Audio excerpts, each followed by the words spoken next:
On verra ça plus tard. C'est trop compliqué pour toi. Voilà ce qu'il disait. On verra ça plus tard. C'est trop compliqué pour toi. Tu comprendras quand tu seras plus grand. Ce n'est pas un programme. Concentre-toi sur ce qu'on te demande de faire.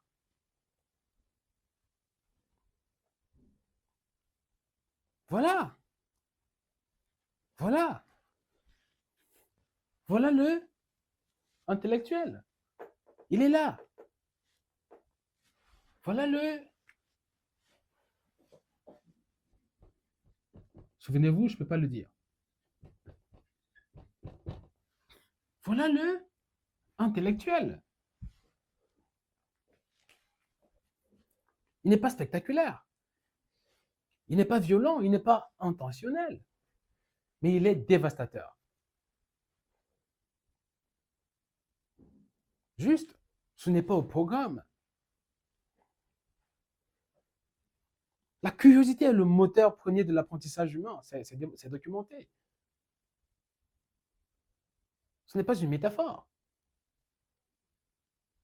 C'est de la neurologie, de la neurobiologie. Quand un enfant pose une question qui vient de lui, de sa propre observation du monde, son cerveau libère de la dopamine, le neurotransmetteur de la récompense, le même qui s'active dans l'anticipation de plaisir, dans la découverte, dans la création. La curiosité n'est pas un trait de caractère, c'est un état neurochimique. Et comme tout état neurochimique, il se renforce quand on le nourrit. Et il s'atrophie. Il s'atrophie quand on l'ignore. C'est là.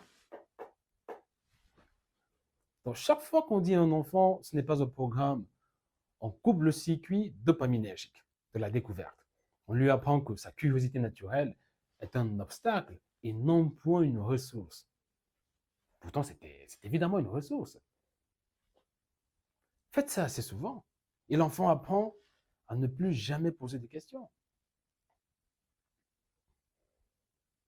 Pas parce qu'il a perdu la curiosité, mais parce qu'il a appris que la curiosité n'est pas bienvenue. Ça s'appelle donc l'inhibition. La curiosité dérange, elle ralentit, elle sort du cadre. Et donc, il y a de l'inhibition, de l'autoflagellation intellectuelle. Et un enfant qui n'ose plus poser des questions est un enfant qu'on a déjà à moitié perdu.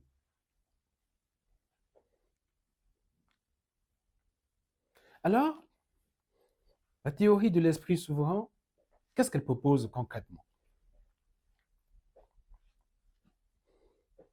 Pas l'anarchie éducative, l'on s'en faut.